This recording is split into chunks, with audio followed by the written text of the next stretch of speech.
Dia 4 de outubro. São Francisco de Assis, 1226. São Francisco, chamado o Seráfico, grande fundador de ordens, nasceu em 1182, em Assis, na Itália. Pela vontade do pai, Francisco decidiu dedicar-se à carreira comercial. De gênio alegre e folgazão, sentia em si um forte pendor para os prazeres do mundo. A educação sólida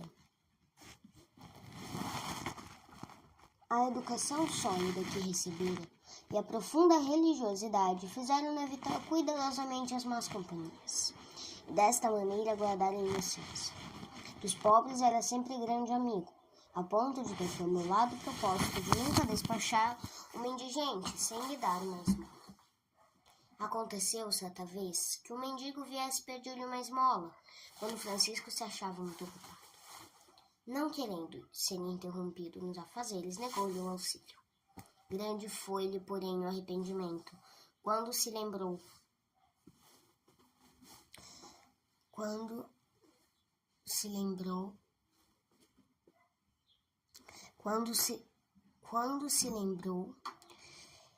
do propósito que tivera.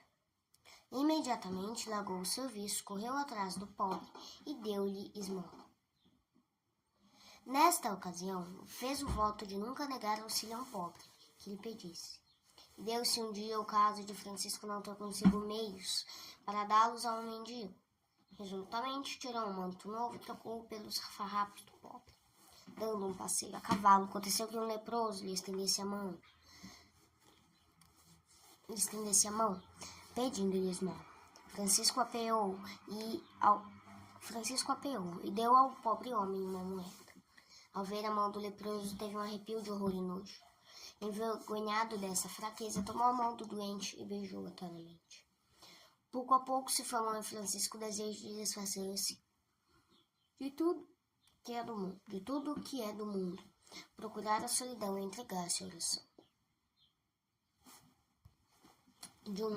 De um lado sentia em si o impulso da graça, do outro lado chamava o mundo, a família, a sociedade. Longo tempo ficou Francisco na indecisão, sem saber por que caminho enveredar. Em fervidas orações, pediu a Deus que o esclarecesse e guiasse. Finalmente lhe pareceu mais acertado largar o mundo. O primeiro a quem comunicou esta resolução foi o reitor da igreja de São Damião, ao qual pediu que o aceitasse como companheiro. Este consentiu.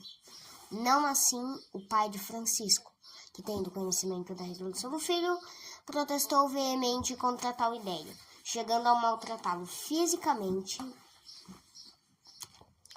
e obrigando, na presença do bispo de Assis, a renunciar a todos os bens. Francisco não só se prontificou a isso, mas tirou a roupa, entregou ao pai, dizendo: até esse dia vos chamei de pai. Agora poderei dizer com toda razão, Padre nosso que estás nos céus, porque só nele pus a minha única esperança. Por diversas vezes ainda Deus mostrou a Francisco sua vontade relativamente à vocação, até que um dia, assistindo Francisco à Santa Missa, ouviu estas palavras: não deveis possuir nem ouro nem prata, e não ter nas vossas cintas dinheiro como propriedade vossa, nem tampouco bolsa para o caminho, nem calçado, nem bordão. Mateus capítulo 10, versículo 9 e 10. Conheceu claramente que esta era a regra que Deus lhe dera para observar. Acabada a missa, deu aos pobres o dinheiro que ainda possuía.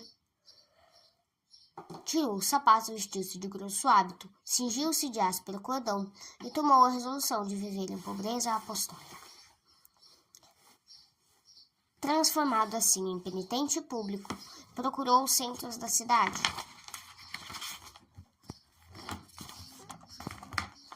pregando por toda parte a necessidade da penitência. Tão eloquente era seu apelo que pecadores se converteram e outros se ofereceram para acompanhá-lo nesse novo estado de vida. O número desses companheiros cresceu inesperadamente. Quando eram 12, Francisco mandou-os para as aldeias e cidades com a hora de pregar a penitência. Em vez de dar-lhes dinheiro para a viagem, recomendou-lhes a palavra do psalmista, que diz: Entrega ao Senhor teus cuidados e Ele te sustentará. Aos companheiros, cujo número crescia dia a dia, Francisco deu uma norma de vida por ele composta. Esta primeira regra teve a aprovação de Inocêncio III em 1209. Francisco e os companheiros fizeram votos solenes diante do sumo pontífice, o qual nomeou o superior da nova ordem. É esta a origem da célebre ordem franciscana, hoje dividida em muitas famílias monásticas, as quais, todas animadas pelo espírito do fundador, tanto bem fizeram e ainda fazem no mundo inteiro, trabalhando pela glória de Deus e salvação das almas. Obtida a aprovação da regra, Francisco voltou para Assis, onde fixou residência numa casa pobre e abandonada, próxima da igreja chamada Porciúncula. Lá morou Francisco muitos anos, entregue inteiramente a uma vida toda de Deus. Desta casa de Porciúncula, enviava os companheiros como missionários da penitência e do desprezo do mundo. Recomendava-lhes o espírito de penitência, da mortificação e do desprezo do mundo e dizia-lhes: não vos incomodeis como o conceito dos homens, que os desprezam como loucos e tolos. Pregai a penitência em toda simplicidade, confiando naquele que venceu o mundo pela humanidade. Ele é seu espírito que fala por vossa boca. Não troqueis o reino do céu por algumas vantagens temporais, e não desprezeis a quem não vive como vós. Deus é Senhor deles, como o vosso, e fácil lhe é chamá-los a si por outros caminhos. Os beneditinos, a quem pertencia a igrejinha e o terreno adjacente, deram-nos a Francisco e aos companheiros, para a construção de um pequeno convento. Francisco aceitou o presente com muita satisfação. O maior cuidado do santo era dar aos companheiros e discípulos uma sólida educação religiosa, como era necessário a homens que se destinavam a ser instrumentos na mão de Deus, para a salvação das almas. Em todas as virtudes lhe servia de exemplo o mais perfeito. A penitência que a outros pregava, que queria que fosse pelos seus. A penitência que a outros pregava e queria que pelos seus fosse pregada, teve Francisco o principal representante. Raras vezes tomava a comida cozida, e tomando-a estragava-lhe o gosto, misturando-a com cinza ou água. Além dos 40 dias do jejum quaresmal, intercalava Francisco um outro jejum equivalente, que começava depois da Epifania. De jejum eram os dias entre as festas de São Pedro e da Assunção de Nossa Senhora. As festas de São Miguel e de outros santos anjos eram acompanhadas de Jesus quadragesimais. Chovia-lhe de leito o chão, fazendo uma pedra ou um toco de árvore, às vezes de um travesseiro. O hábito era de fazenda grosseira. Todos os dias sujeitava o corpo a dura flagelação. A intenção em todas essas mortificações era fazer a penitência pelos pecados cometidos e precaver-se de faltas futuras, bem como para defender-se contra tentações impuras. Acometido uma vez de tentações fortíssimas contra a pureza, o santo homem revolveu-se na neve, a ponto de perder a sensibilidade. A humildade de Francisco não era menor que seu espírito de penitência. Não tolerava palavra em seu louvor. Não elogieis a ninguém, enquanto não se lhe souber o fim. Ninguém é nada mais e nada, menos do que é aos olhos de Deus.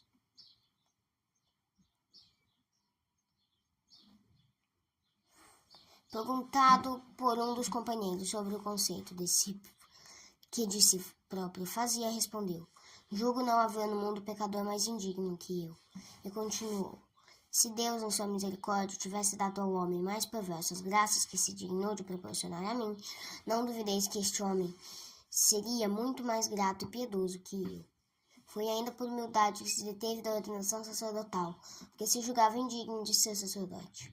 Tratava os sacerdotes com todo respeito e dizia: se ao mesmo tempo me encontrasse com um anjo sacerdote, eu beijaria em primeiro lugar a mão deste e depois cumprimentaria o anjo. Devo mais respeito àquele que segura nas mãos o corpo santíssimo de Jesus Cristo. Que dizer da pobreza que o santo homem observava exigia que observassem? Do seu amor a Deus e ao próximo, A sua devoção à Sagrada Paixão e Morte de Jesus Cristo, à Santíssima Virgem e outros santos, e das demais virtudes cujos exemplos são tão numerosos que se encheriam livros narrando-os. Depois da conversão, Francisco renunciou a toda sorte de propriedade. Sentia prazer em não possuir coisa alguma e sofrer o sacrifício da pobreza. A pobreza, dizia, é o caminho da salvação, o fundamento da humildade, a raiz da perfeição. Produz frutos escondidos, mas que se multiplicam de 1000 maneiras. A pobreza era sua senhora, rainha, mãe e esposa. A Deus pedia instantemente que fosse sua herança e privilégio. Na oração dos transportes de amor, não achava outra expressão a não ser esta: meu Deus e meu tudo. Conversando sobre Deus, refletia-se-lhe no semblante a mais pura alegria. O amor ao próximo impelia-o a servir aos doentes, a socorrer os necessitados, a consolar os aflitos. O desejo de converter os infiéis, de derramar o sangue por amor de Deus, levou a empreender a penosa viagem até a Síria e apresentar-se ao sultão de Cônia como pregador da penitência. A devoção de Francisco à Sagrada Paixão e Morte de Nosso Senhor foi tão extraordinária que Deus quis recompensá-la com um milagre inaudito.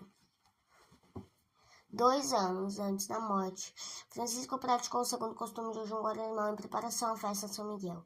Para este fim, retirar seu monte Alvério. No dia da exaltação da Santa Cruz, arrebatado de um mestre, viu que do céu desceu um luminoso serafim. O anjo tinha 6 asas, e Francisco reconheceu nele a figura de Nosso Senhor crucificado, com as 5 chagas. Ao mesmo tempo, o santo homem sentiu no lado, nas mãos e nos pés, chagas iguais, que destilavam umas gotas de sangue. Estes sinais lhe ficaram até a morte. Embora Francisco procurasse escondê-los cuidadosamente, não o conseguiu. Foram-lhe vistas no corpo, vivo e morto. Essas chagas causaram-se-lhe grandes dores, mas Francisco julgou-se venturoso em poder sofrer como Salvador. 2 anos depois desta visão, Francisco caiu gravemente doente. Sentindo a morte aproximar-se, fez-se transportar para a igreja da Porciúncula, onde, deitado sobre o chão, recebeu com muita devoção os santos sacramentos, entregando logo depois a alma a Deus.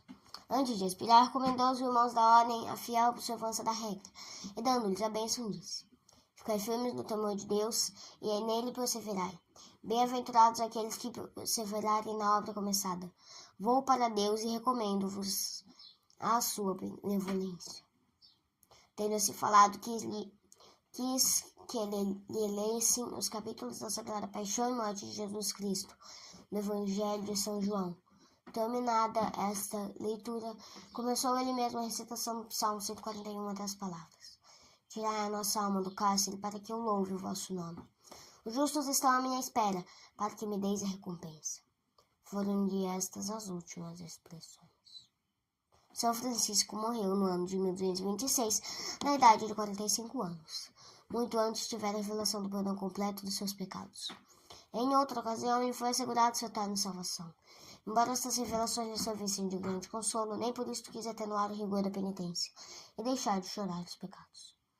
Suposto que eu tivesse cometido mais leve pecado, isto uma vez só, motivo teria de sobra de chorá-lo toda a minha vida. Muitos e grandes milagres fez São Francisco, antes e depois da morte. Papa Gregório IX canonizou em 16 de julho de 1228. O corpo de São Francisco repousa debaixo do altar-mor da Catedral de Assis. Por uma permissão especial de Deus, aconteceu que durante 6 séculos ficasse ignorado o jazigo das Santas Relíquias. Em 1818 foram encontradas e autenticamente reconhecidas. Reflexões. A regra e o testamento de São Francisco revelam uma sabedoria cujo conhecimento o nosso tempo parece ter perdido, tanto na vida pública como no seio da família. A sabedoria da humildade, da simplicidade, do desprendimento e da fé em Deus. Os homens do século XX muito pouco têm dessas virtudes. São amantes orgulhosos, egoístas, calculistas, covardes, cheios de respeito humano, julgando-se, entretanto, superiores em inteligência e saber. É este o motivo porque a vida religiosa no serviço de Deus não se eleva a um nível mais alto como a vemos no século de São Francisco e nos séculos subsequentes. Forçosamente havemos de voltar à simplicidade de São Francisco do seu tempo, para entrarmos no reino dos céus.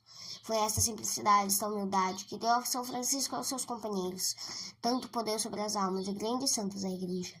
Entregar-se inteiramente a Deus é o que o exemplo de São Francisco nos ensina.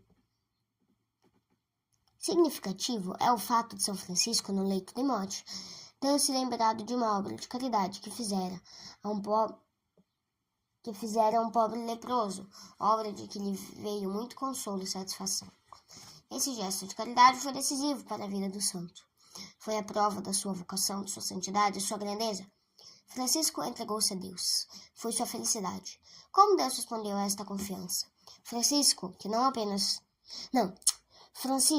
que não chegou a ser sacerdote, diácono apenas, funda uma nova ordem sem semelhante na história, ordem cuja atividade deixou traços indeléveis na história dos povos. Sua personalidade empolga todas as camadas da sociedade. Papas, imperadores, reis o procuram e pedem conselho.